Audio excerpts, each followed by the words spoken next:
Standing in my childhood kitchen, I watched my father sign papers that would strip away everything I had sacrificed for. Seraphina, you paid the mortgage, yes, but this house belongs to us, he said coldly, not meeting my eyes. My stepmother Miranda smirked from the doorway while my half-brother Tyler counted cash. $680,000 of my life savings had kept this roof over their heads for 3 years, yet here they were selling my sanctuary to fund Tyler's failing startup. The bank representative cleared his throat nervously. Before we dive into this shocking family betrayal, I would love to know where you are watching from. Drop your location in the comments below, and do not forget to hit that like button and subscribe for more incredible stories of family drama and sweet revenge. Trust me, you will want to see how this story unfolds. What happens next will leave you absolutely speechless. 3 years earlier, I had been living my dream life in Seattle as a successful software engineer at a major tech company. My salary was comfortable, my apartment overlooked the Sound, and I was engaged to Marcus, a wonderful man who shared my vision of building a future together. Then came the phone call that changed everything. "Seraphina, honey, we need your help," my father had said, his voice trembling with what I thought was genuine desperation. "The bank is threatening foreclosure. We have 30 days or we lose the house. Your mother's medical bills from the cancer treatment drained everything." My heart broke hearing the pain in his voice. This was the house where I had grown up, where my late mother had planted her rose garden, where every birthday and holiday lived in the walls. The thought of losing it felt like losing her all over again. My father had remarried Miranda 2 years after Mom's death, and while our relationship had become strained, he was still my father. "How much do you need, Dad?" I had asked, already knowing I would do whatever it took. $680,000. I know it is a lot, but I will handle it. I interrupted. "Let me make some calls." The decision meant liquidating my retirement accounts, taking penalties, selling my car, and borrowing against my company's stock options. Marcus had been supportive, but concerned. "Are you sure about this, Sarah? That is your entire financial future?" "It is my family," I had replied. "They would do the same for me." How naive I had been. I transferred the money within a week, watching my bank account go from 6 figures to nearly zero. My father had been effusive in his gratitude, promising this was temporary, that they would pay me back as soon as possible. Miranda had even sent a thank you card with a photo of Tyler graduating from college. For 3 years, I rebuilt my life from scratch. I moved to a tiny studio apartment, took on freelance projects in addition to my day job, and ate ramen more nights than I care to remember. Every month I called to check on them, and every month my father assured me they were working on a repayment plan. "Business has been slow at the shop," he would say, "but Tyler is starting his own company. Once that takes off, we will get you paid back with interest." I believed him because I wanted to believe him.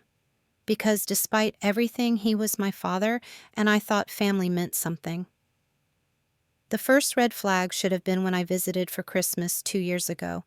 The house had been renovated.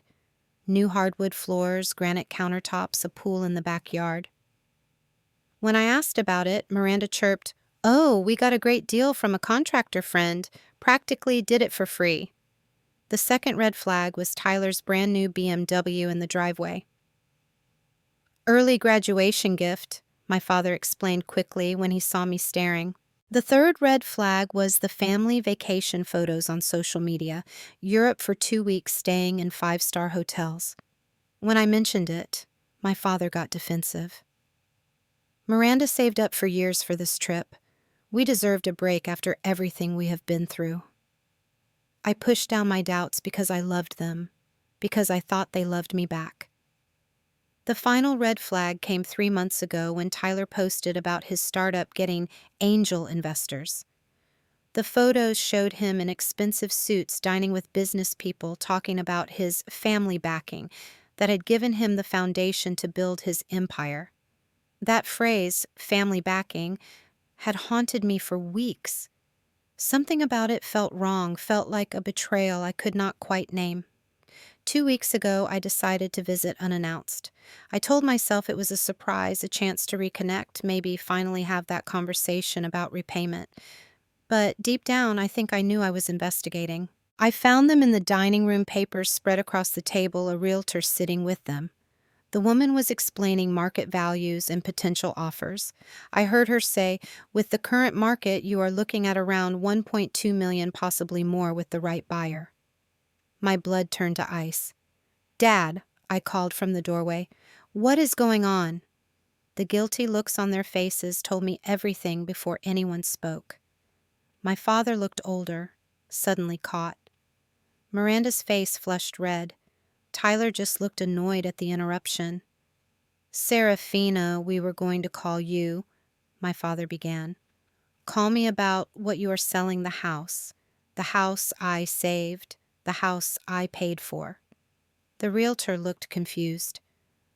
"I thought you said the mortgage was paid off with inheritance money." The silence stretched like a chasm. That was when I knew. That was when the entire foundation of my family crumbled beneath my feet. "There was no inheritance," I said slowly, looking directly at my father. "I paid that mortgage with my life savings. $680,000. Miranda stood up quickly. "Now, Seraphina, do not be dramatic. Do not." My voice came out sharper than I intended. "Do not you dare gaslight me right now. I have the bank transfer records. I have the emails. I have 3 years of phone calls where Dad promised to pay me back." My father finally looked at me, and what I saw in his eyes was not shame or guilt. It was cold calculation. "You gave us that money, honey. It was a gift. We never signed anything saying it was a loan." The words hit me like a physical blow. "A gift, Dad, I gave you everything I had. I destroyed my financial future for this family." "And we appreciate it," Tyler chimed in, his voice dripping with condescension. "But legally, you have no claim here. This house is in Dad and Miranda's names. You chose to help us out. That does not make you an owner." And I stared at this stranger who shared my blood, this person I had called brother, and felt something die inside me. "You planned this, all of you."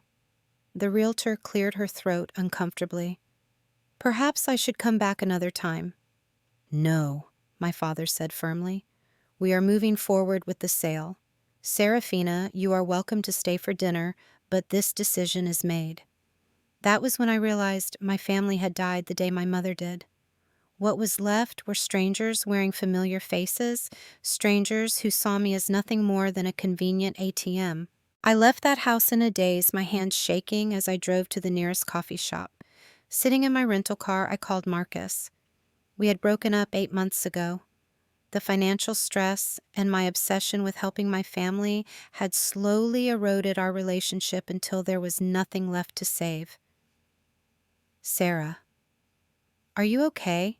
You sound—" "They are selling the house, Marcus. After everything, they are selling it and keeping all the money." The silence on the other end told me he was processing what this meant. Marcus had been there through the whole ordeal. He had watched me sacrifice everything for people who, it turned out, saw me as disposable.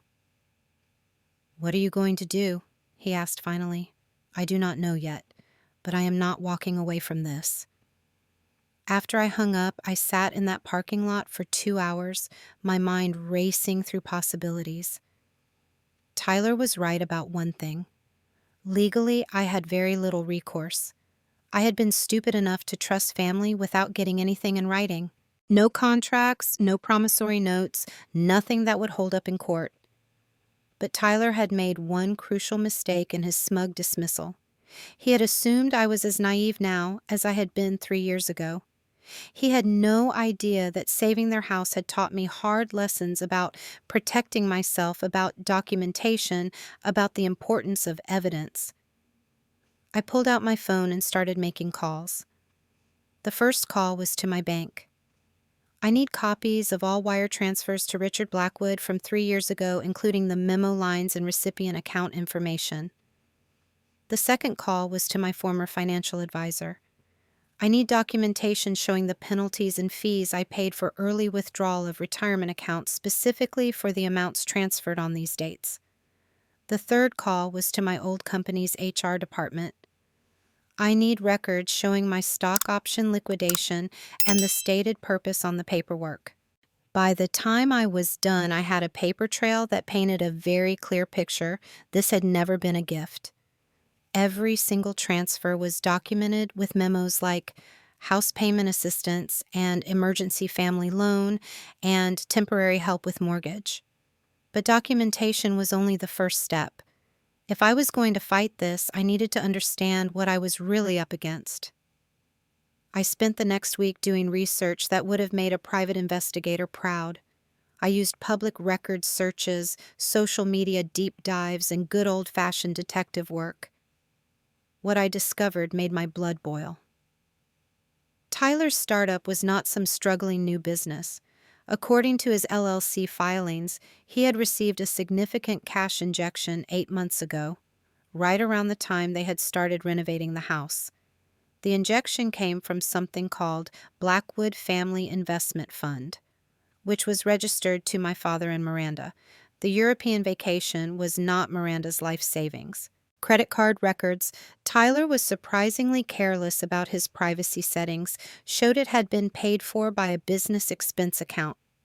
The BMW was not a graduation gift.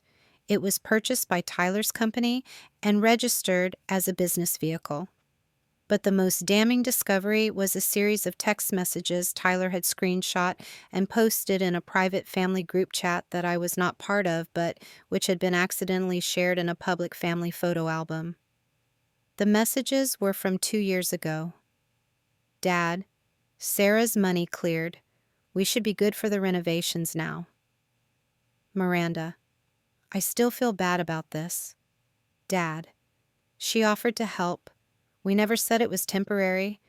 Besides, she makes good money. She will be fine. Tyler. Exactly. She chose to give us the money. Not our problem. She did not get it in writing. Miranda. What if she asks for it back? Tyler. Then we tell her what we told her today. It was a gift. What's she going to do? Sue her own family? Reading those messages, I felt a cold rage settle into my bones. This had not been desperation. This had not been a family crisis. This had been a calculated theft, planned and executed by people I had trusted with my life. But anger alone would not get my money back. I needed a strategy. I called my college roommate Jessica, who had become a successful attorney specializing in family law and financial disputes.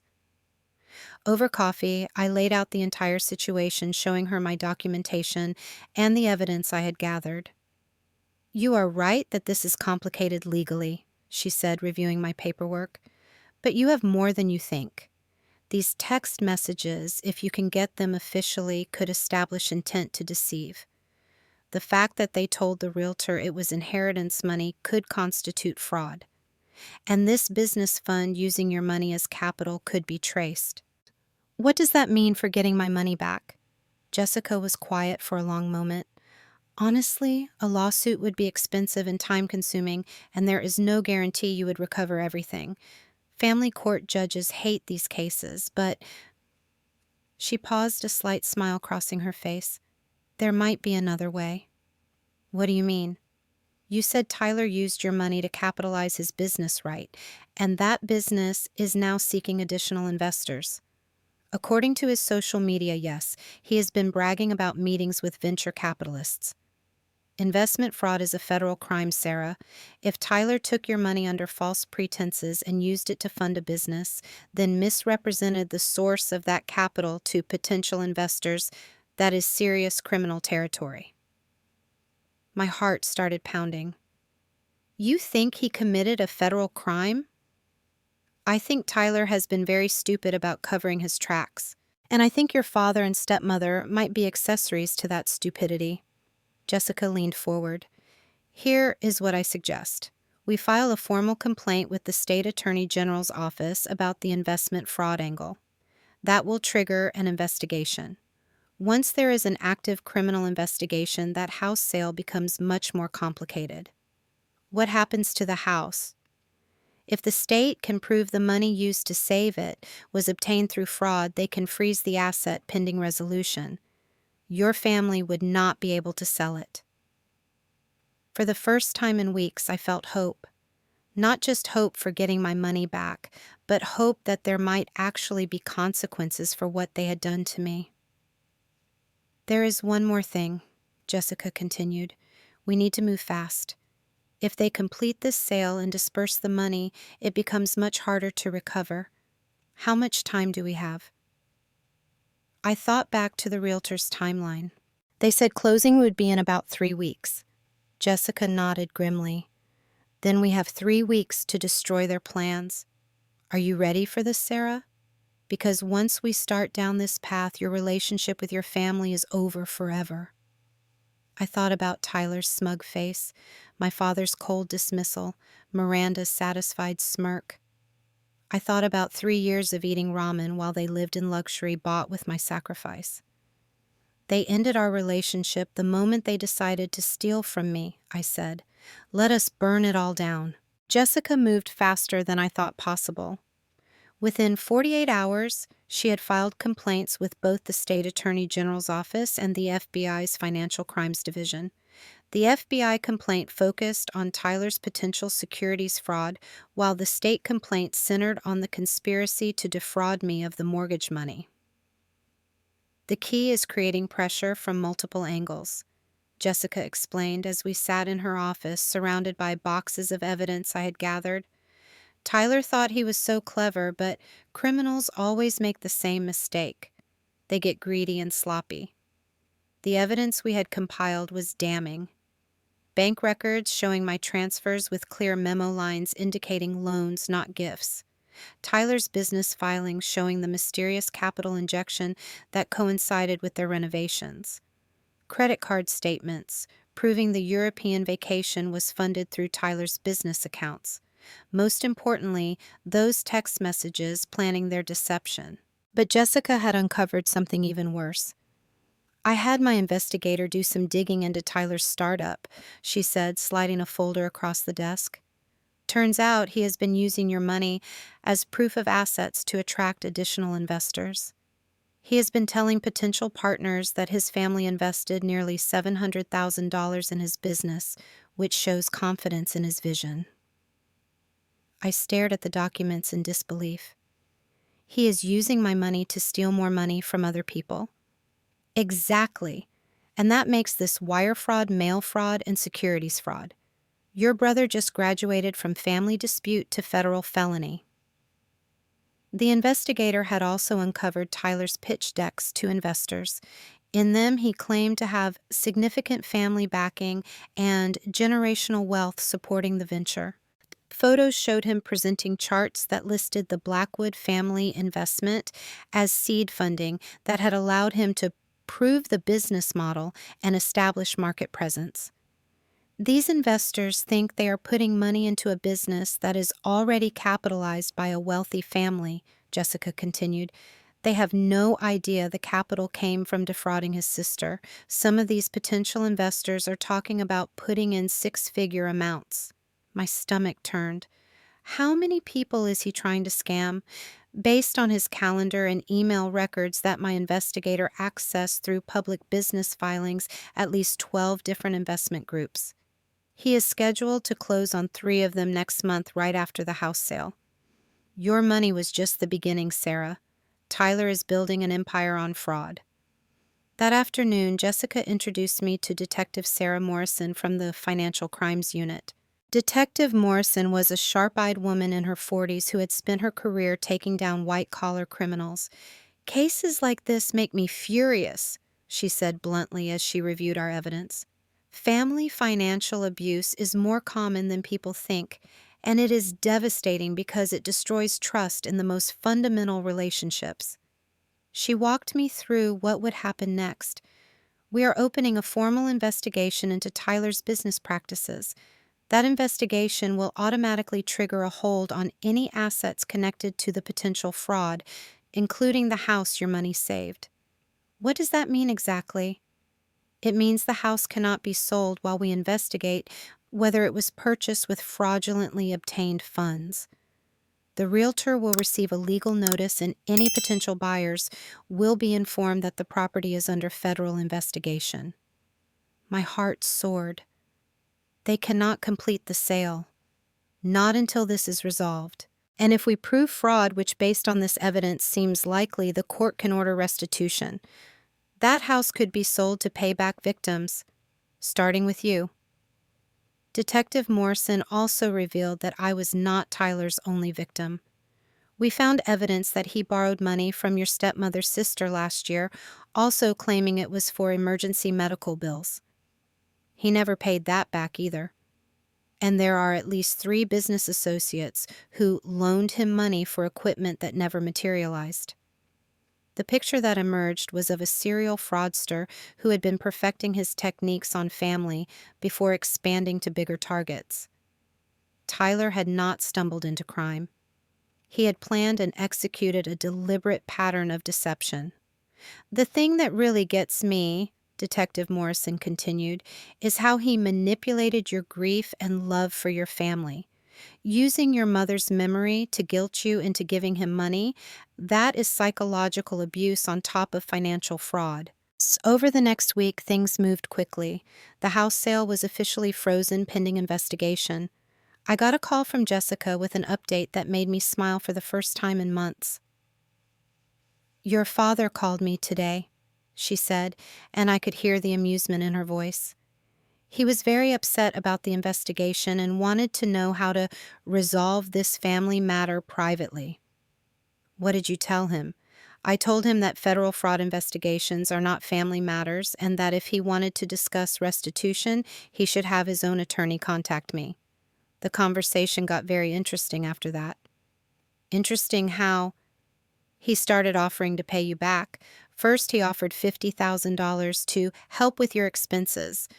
When I explained that you were owed $680,000 plus 3 years of interest and damages, he got angry. Said you were destroying the family over money." I laughed bitterly. "Now I am destroying the family." That is what I said. I pointed out that theft tends to damage family relationships. Then he made a very telling statement. He said, "She gave us that money willingly and we used it to save the family home. She should be happy it went to a good cause." He still thinks he is the victim in this.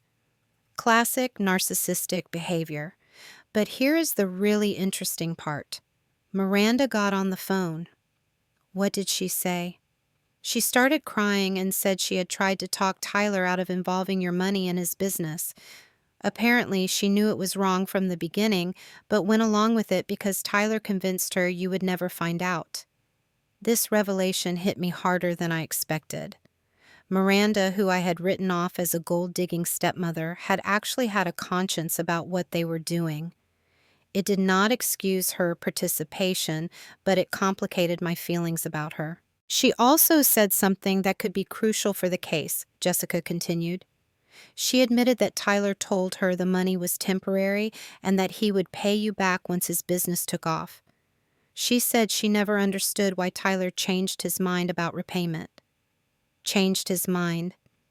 According to Miranda, Tyler originally planned to pay you back within 2 years. But about 18 months ago, he decided that since you had not asked for repayment, you must not need the money. He convinced your father and Miranda that you had essentially gifted them the money and they should stop feeling guilty about it. This new information painted an even darker picture of Tyler's manipulation. He had not only stolen from me, he had gaslit his own parents into believing they had done nothing wrong. That evening, I got an unexpected phone call from Miranda. "Seraphina. It is Miranda. Please do not hang up." I almost did hang up, but something in her voice made me pause. "What do you want, Miranda?" "I want to apologize, and I want to help you get your money back." The conversation that followed was one of the strangest of my life. Miranda, through tears, admitted that she had been terrified of Tyler for months. He had become controlling and manipulative, threatening to cut off contact with his father if they did not support his business ventures. He told us that family business was private business, and that if you really cared about us, you would want us to be successful. He made your father feel like asking you for repayment would be insulting your generosity. Miranda, I never said it was a gift. Every transfer memo said it was assistance or a loan. I know that now. Tyler told us you put those memos for tax purposes that you needed to classify it as a loan for your accountant. I believed him because I wanted to believe him. I liked finally having nice things. And Miranda also revealed that Tyler had been pressuring them to mortgage the house again to fund his next business expansion. He said that since the house had increased in value, we could take out a $700,000 loan against it and invest in his company. When your father hesitated, Tyler threatened to tell everyone that Dad was an ungrateful father who refused to support his son's dreams. The manipulation ran even deeper than I had realized. Tyler had not just stolen my money. He was preparing to steal his parents' financial security as well. Will you testify to what Tyler told you? I asked.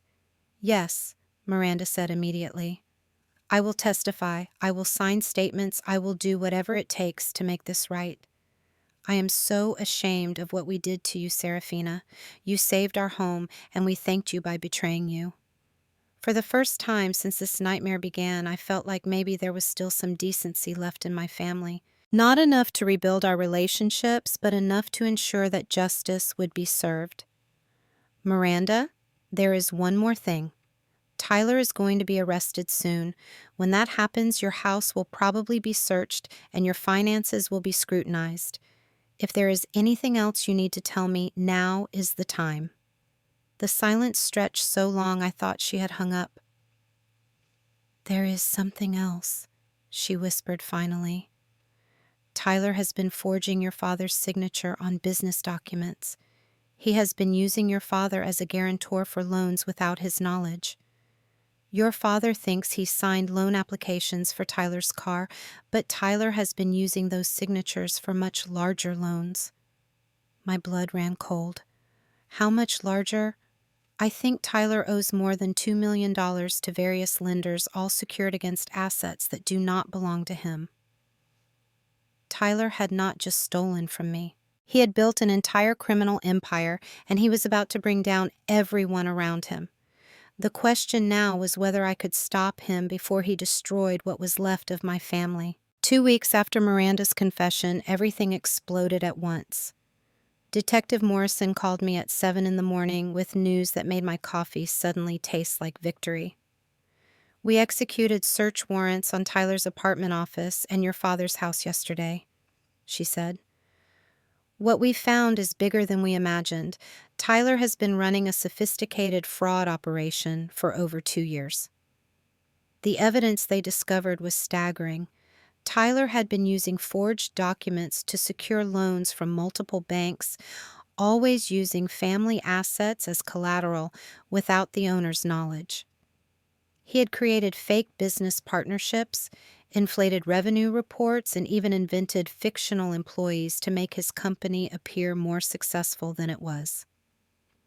The really sick part, Detective Morrison continued, is that he kept detailed records of everything.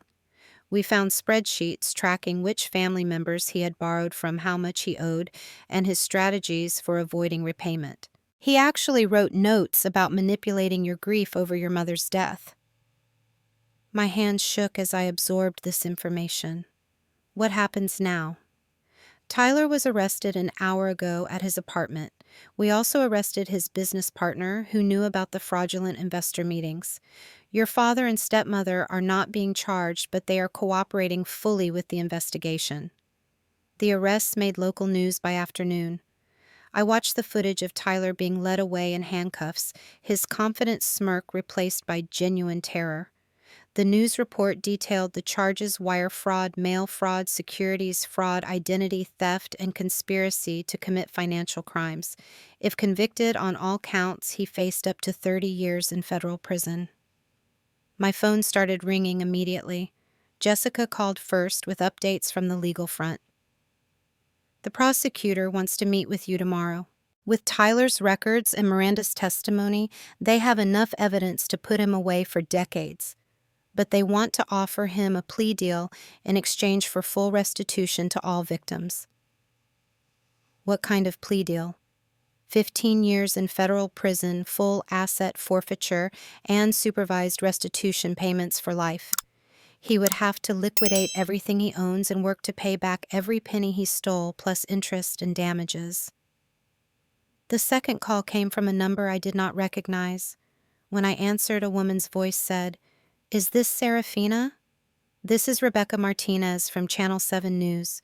We would like to interview you about your brother's arrest and how his fraud affected your family." I declined the interview, but the media attention was surreal. By evening, the story had been picked up by national news outlets. The angle that captured everyone's imagination was the family betrayal aspect. Successful sister sacrifices everything to save family, home only to discover it was all an elaborate con. The third call was the most unexpected. It came from Marcus. "Sarah, I just saw the news. Are you okay?" Hearing his voice brought back a flood of emotions I thought I had buried. "I am surviving. It has been a lot to process. I want you to know that I am proud of you for fighting this. What they did to you was unconscionable." We talked for over an hour, and for the first time I realized how much Tyler's fraud had damaged more than just my finances. It had destroyed my ability to trust my relationship with Marcus and my faith in family bonds. But now that the truth was out, maybe I could start rebuilding. The next morning brought another shock. I arrived at the prosecutor's office to find my father and Miranda already there, both looking like they had aged 10 years overnight. "Seraphina," my father said quietly when he saw me, "I owe you more apologies than I have words for." The meeting was surreal. Prosecutor Williams laid out the full scope of Tyler's crimes using charts and timelines that made it look like an organized crime investigation. My $680,000 was just one line item in a fraud scheme that had victimized dozens of people and cost nearly $4 million total. Tyler used your money as seed capital to convince other investors that his business was legitimate, Prosecutor Williams explained. Those investors then put in additional money based on false information. When his business started failing, instead of admitting the truth, Tyler doubled down and started forging loan documents to keep the scheme going. Miranda broke down crying during the presentation. "I had no idea it was this bad. I thought we were just keeping money our daughter had given us." "Tyler manipulated all of you," the prosecutor continued. "He is a sophisticated fraudster who used family emotions and relationships as weapons. But the law is clear. Fraud is fraud regardless of the family dynamics involved." Then came the moment I had been waiting for. Tyler wants to make a deal. Full confession, cooperation with ongoing investigations, and complete restitution to all victims. In exchange, we would recommend a 15-year sentence instead of the 30-year maximum. "What does restitution look like?" I asked. "For you specifically, Tyler would owe $680,000 plus 3 years of compound interest at market rates plus damages for the financial hardship you experienced. Total estimated restitution to you would be approximately $900,000. My father looked up sharply. $900,000. "Interest and damages add up over 3 years, the prosecutor explained. "Especially when the victim had to liquidate retirement accounts and pay early withdrawal penalties because of the fraud. How would he pay that back from prison? Tyler owns several assets that would be liquidated immediately: his car equipment from his fake business and a small investment account. That covers about $150,000. The remaining $750,000 would be paid through garnished wages once he is released, plus any future assets he acquires. He would essentially be working to pay back his victims for the rest of his life. The prosecutor also revealed that several of Tyler's investor victims were pursuing civil lawsuits that would further drain any future earnings he might have. After the meeting, my father asked if we could talk privately. We sat in a coffee shop across from the courthouse, the same chain where I used to meet him for lunch when I was in high school. "I failed you as a father," he said simply. "I let Tyler manipulate me into betraying my own daughter. There is no excuse for that. Dad, I understand that Tyler manipulated you, but you made choices too. When I transferred that money, you knew I was sacrificing everything for our family. You watched me struggle for 3 years and never once offered to help me the way I helped you." "You are right. I was selfish. I wanted to believe Tyler's version because it was easier than facing what we had done to you." He paused, struggling with his words. "When your mother died, I felt like I lost my moral compass. Tyler seemed so confident, so sure of himself. I started depending on his judgment instead of trusting my own. That does not excuse lying to me for 3 years. No, it does not. Nothing excuses that." My father looked older than I had ever seen him. "I know I can never undo the damage, but I want to sign over my half of the house to you. It is not enough, but it is something." I stared at him. "What about Miranda?" "We talked about it. She agrees. That house should have been yours from the moment you saved it. We had no right to sell it out from under you." For the first time in months, I felt something other than anger toward my father. Not forgiveness exactly, but maybe the beginning of understanding. That afternoon, Jessica called with the final piece of news I needed to hear. Tyler accepted the plea deal: 15 years in federal prison, full asset forfeiture, and lifetime restitution payments. The judge also ordered the immediate release of the house from the fraud hold since Tyler no longer has any legal claim to it. "So I can sell it if I want to. You can do whatever you want with it. It is officially yours." Tyler's sentencing hearing was held on a gray October morning exactly 6 months after I had walked into that kitchen and discovered my family's betrayal. I sat in the front row of the courtroom, flanked by Jessica and Detective Morrison, watching as my half-brother faced the consequences of his crimes. The federal judge, the Honorable Patricia Chen, was known for her tough stance on white-collar crime. She had reviewed every piece of evidence, every victim's statement, and Tyler's psychological evaluation before making her decision. "Mr. Blackwood," she began, her voice carrying the weight of absolute authority, "you have perpetrated a sophisticated fraud scheme that destroyed trust, damaged families, and caused immeasurable harm to multiple victims. What makes your crimes particularly heinous is your deliberate exploitation of family relationships and your complete lack of remorse throughout this process." Tim Tyler stood at the defendant's table in an orange jumpsuit, his expensive suits replaced by prison attire. His lawyer had advised him to show contrition, but even now I could see the anger in his shoulders, the resentment in his posture. He was not sorry for what he had done. He was sorry he had been caught. Judge Chen continued reading from her notes. "The court has received victim impact statements from 14 different individuals and families affected by your crimes. I am going to read excerpts from several of them so that you understand the full scope of the damage you have caused." She started with my statement. "The defendant did not just steal my money. He stole my faith and family, my financial security, and 3 years of my life that I spent rebuilding from nothing. He weaponized my grief over my mother's death and my love for my family to manipulate me into funding his criminal enterprise." Tyler's jaw tightened, but he said nothing. Judge Chen read statements from the other victims. Elderly investors who had lost their retirement savings, small business owners who had been promised partnerships that never materialized, and family friends who had loaned money for fake emergencies. Each statement painted the same picture. Tyler was a predator who identified people's vulnerabilities and exploited them without conscience. "In 30 years on the bench," Judge Chen said, "I have rarely seen such calculated manipulation of personal relationships for criminal gain. The defendant turned his own family into unwitting accomplices and his victims into sources of funding for an increasingly elaborate criminal scheme. Tyler's lawyer stood up for the final plea for leniency. Your Honor, my client is a young man who made serious mistakes. He is prepared to spend the rest of his life making amends for those mistakes. His family still loves him and believes he can be rehabilitated. I almost laughed at that last part. The only family member still supporting Tyler was a distant cousin who barely knew him. Judge Chen was not impressed.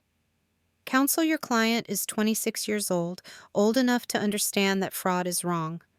The evidence shows that he planned these crimes carefully over a period of years, recruited accomplices, and showed no remorse when confronted. This was not a mistake. This was a deliberate criminal enterprise. Then came the moment I had been waiting for. Judge Chen looked directly at Tyler and delivered his sentence. Tyler Blackwood, I hereby sentence you to 18 years in federal prison, followed by 5 years of supervised probation. You will serve a minimum of 15 years before being eligible for parole. Upon release, you will be required to make full restitution to all victims with payments garnished from any future income until all debts are satisfied. 18 years. 3 years more than the plea agreement had recommended. Tyler's knees buckled slightly, and his lawyer had to steady him. Additionally, Judge Chen continued, you are banned from holding any position involving financial decision-making for other people. You cannot start any business without prior court approval, and you must submit to regular financial monitoring for the remainder of your life. The judge turned to address the victims section where I sat. I want the victims to know that justice does not end with this sentencing. The court has ordered the immediate liquidation of all defendants' assets, with proceeds distributed to victims based on their losses. Additionally, the defendants' future earnings will be garnished to ensure continued restitution payments. After the sentencing, Detective Morrison walked me through the restitution process. Tyler's BMW, his business equipment, and his investment accounts would be liquidated within 30 days. Combined with the life insurance policy he had taken out as collateral for one of his loans, the immediate restitution pool totaled nearly $300,000. Your losses were the largest, so you will receive the highest priority in distribution, she explained.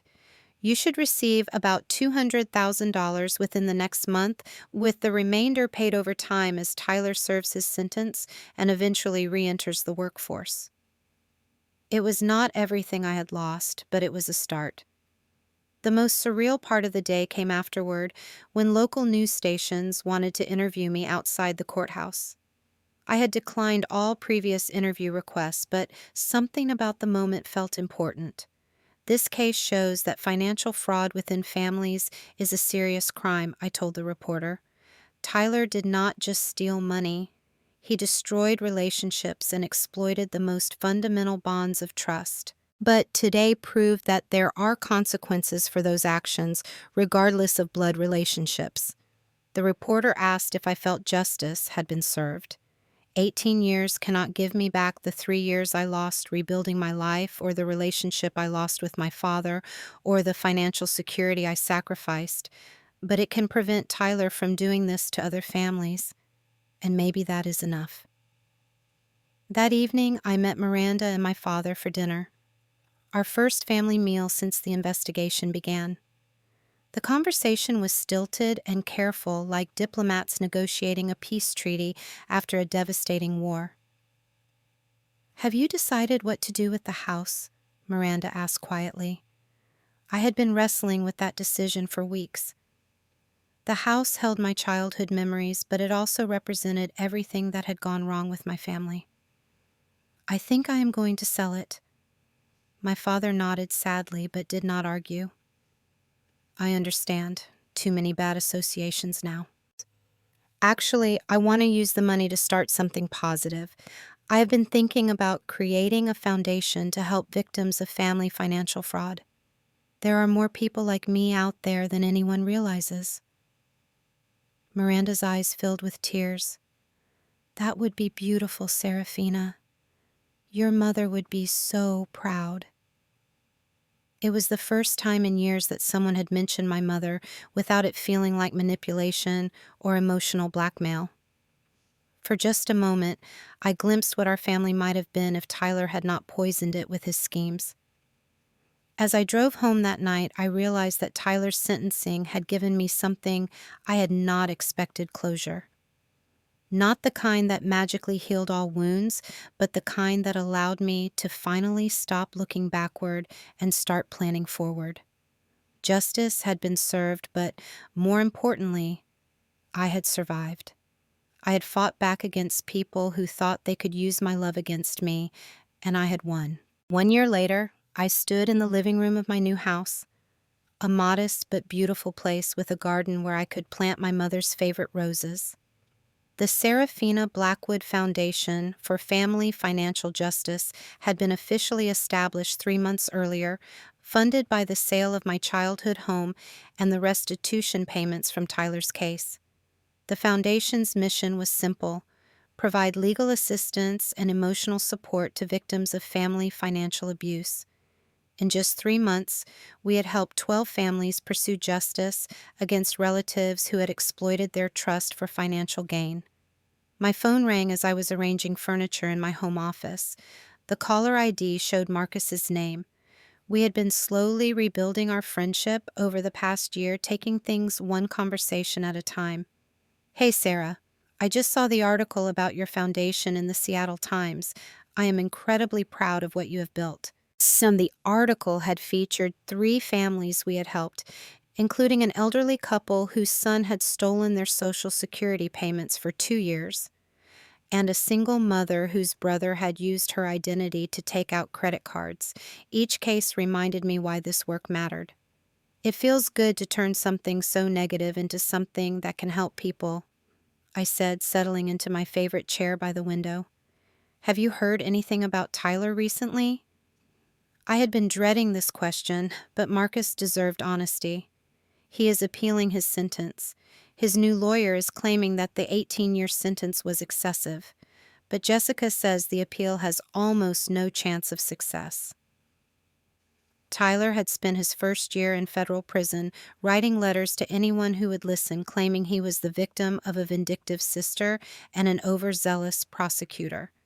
None of his former friends or business associates had responded to his letters. Even his father had stopped visiting after Tyler spent their last meeting blaming everyone but himself for his situation. "How do you feel about the appeal?" "Honestly, I feel nothing. Tyler made his choices, and now he has to live with the consequences. I refuse to spend any more of my emotional energy on him." That was the truth. The anger and betrayal that had consumed me during the investigation had gradually transformed into something healthier indifference. Tyler was no longer my brother.